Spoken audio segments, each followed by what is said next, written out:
उत्तर प्रदेश के संपूर्ण भूगोल सीरीज में आपका स्वागत है, जहां हम स्मार्ट, तेज और परीक्षा केंद्रित तैयारी करते हैं। तो सवाल ये है कि आखिर ये टॉपिक एग्जाम्स के लिए इतना जरूरी क्यों है? देखिए, बात सीधी सी है। दोआब, गेहूं का उत्पादन और वो खादर बांगर मिट्टी वाला क्लासिफिकेशन, ये सब सवाल यहीं से बनते हैं। और इतना ही नहीं, हम ये भी देखेंगे कि अलग अलग मैदानी इलाकों में बाढ़ का जो खतरा है वो कैसे बदलता है। ये सब समझना एग्जाम में बढ़त लेने के लिए बहुत जरूरी है। अब आगे बढ़ने से पहले एक सवाल पर जरा रुकते हैं। कभी सोचा है कि सेंट्रल यूपी खेती के लिहाज से इतना स्टेबल क्यों है, जबकि पूर्वी यूपी की तरह वहां ज्यादा बाढ़ भी नहीं आती है? इसी सवाल का जवाब इस पूरे सेशन की नींव है।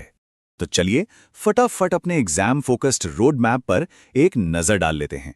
हम इसकी लोकेशन से शुरू करेंगे, फिर देखेंगे कि ये बना कैसे, यहाँ की नदियां और मिट्टी कैसी है, खेतीबाड़ी कैसी होती है, और आखिर में एग्जाम के लिए जो सबसे जरूरी कंपैरिजन्स हैं उनको समझेंगे।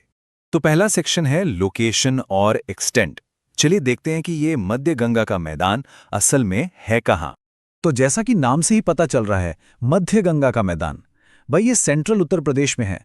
अच्छा, इससे एक तरह का ट्रांजिशनल जोन समझिए, मतलब एक पुल जैसा जो वेस्ट यूपी के ऊपरी गंगा मैदान और ईस्ट यूपी के निचले गंगा मैदान को आपस में जोड़ता है। और हमारे जो बड़े बड़े शहर हैं ना, लखनऊ, कानपुर, प्रयागराज, ये सब इसी के कोर एरिया में आते हैं। चलिए अब ये देखते हैं कि ये मैदान बना कैसे और यहाँ की ज़मीनी हकीकत क्या है। देखिए, इस मैदान का बनना शुरू हुआ था क्वाटरनरी पीरियड में। ये एक डिपोजिशनल मैदान है। इसका मतलब ये है कि हिमालय से जो नदियां आती थीं, वो अपने साथ ढेर सारा मलबा, जिसे जलोढ़ कहते हैं, लेकर आईं और एक गहरे बेसिन में जमा करती गईं। और आप अंदाजा लगाइए, इन जलोढ़ की जो परतें हैं वो कहीं कहीं तो 1000 मीटर से भी ज्यादा गहरी हैं। इस पूरे इलाके की जो औसत ऊंचाई है वो समुद्र तल से बस 100 से 150 मीटर ही है। और यही कम ऊंचाई यहाँ के भूगोल पर, खासकर पानी के बहाव और बाढ़ के पैटर्न पर बहुत गहरा असर डालती है। नदियों ने यहाँ की जमीन पर अपनी पूरी कारीगरी दिखाई है। आपको यहाँ बाढ़ के मैदान मिलेंगे, प्राकृतिक तटबंध दिखेंगे, नदियाँ सांप की तरह बल खाती हुई चलेंगी, जिसे मियांडर कहते हैं, और गोखुर झीलें भी मिलेंगी। और हाँ, एक बेहद जरूरी फैक्ट याद रखिएगा, इस मैदान का जो ढलान है वो उत्तर पश्चिम से दक्षिण पूर्व की तरफ है।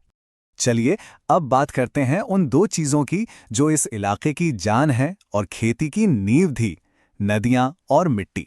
एग्जाम में एक शब्द बार बार आता है, दोआब। इसका सीधा सा मतलब है दो नदियों के बीच की जमीन। और गंगा यमुना दोआब तो इस पूरे रीजन का दिल है, जो इसे इतना ज्यादा उपजाऊ बनाता है।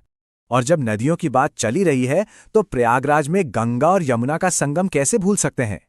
ये सिर्फ एक धार्मिक जगह नहीं है, बल्कि यूपीपीएससी जैसे एग्जाम्स का एक ऐसा फैक्ट है जिसे वो बार बार पूछते हैं। अब आते हैं मिट्टी पर, और ये तो एग्जामिनर्स का फेवरेट टॉपिक है। खादर और बांगर, इन दोनों के बीच का फर्क एकदम साफ साफ समझना है। देखिए, खादर है नई मिट्टी, बिल्कुल ताज़ी, जो बाढ़ के मैदानों में मिलती है और इसीलिए बहुत ज़्यादा उपजाऊ है। दूसरी तरफ है बांगर, ये पुरानी मिट्टी है जो ऊंचे इलाकों पर मिलती है। ये कम उपजाऊ होती है और इसमें कंकड़ भी पाए जाते हैं। बस इतना सा फर्क है। ठीक है, तो अब तक हमने फिजिकल ज्योग्राफी समझ ली। चलिए अब इसे यहाँ के मौसम और खेतीबाड़ी से जोड़ते हैं, जो असल में इस इलाके की इकोनॉमी का इंजन है। मध्य गंगा के मैदान की खासियत है यहाँ की मध्यम बारिश, करीब 80 से 100 सेंटीमीटर।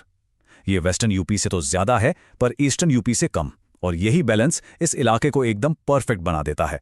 तो इसी मॉडरेट बारिश और उपजाऊ मिट्टी का नतीजा ये है कि यहाँ की सबसे मुख्य फसल है गेहूं।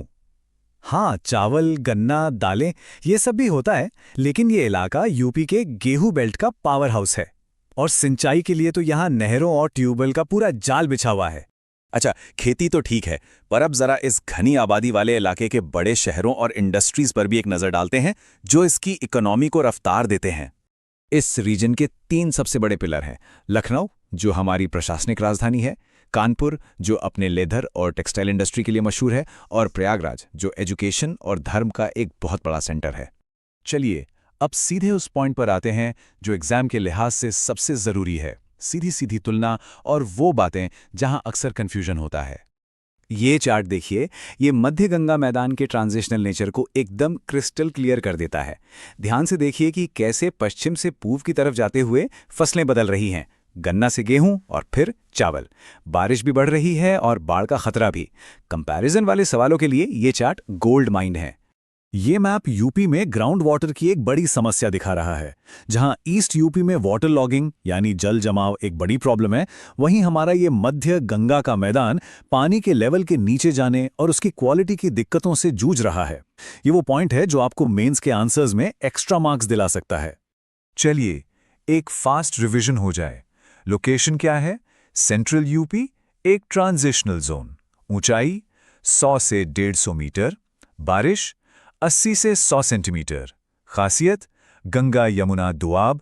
मिट्टी खादर यानी नई और बांगर यानी पुरानी। मेन फसल गेहूं और बाढ़ का खतरा मॉडरेट मतलब पूर्वी यूपी से कम। तो अब तैयार हैं? चलिए अपनी नॉलेज को टेस्ट करते हैं कुछ एग्जाम लेवल के MCQs के साथ। पहला सवाल है, मध्य गंगा का मैदान किनके बीच स्थित है?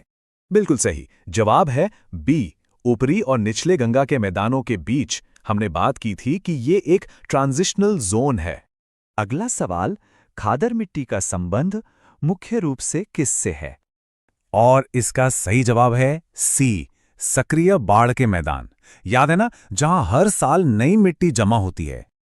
और ये रहा आखिरी सवाल, गंगा और यमुना के संगम पर कौन सा शहर बसा है? इसका सही जवाब है सी, प्रयागराज, जो कि एक बहुत बड़ा धार्मिक और सांस्कृतिक केंद्र भी है। ये हमारे उत्तर प्रदेश का संपूर्ण भूगोल सीरीज का भाग डैश था।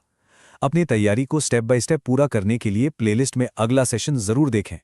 अगर आप यूपीएससी, यूपीपीएससी, नाबार्ड या एफसीआई जैसी परीक्षाओं को लेकर सीरियस हैं तो अभी सब्सक्राइब करें और इस पूरी भूगोल प्लेलिस्ट को बिना एक भी सेशन छोड़े पूरा करें। यकीन मानिए ये आपकी तैयारी में एक गेम चेंजर साबित होगा।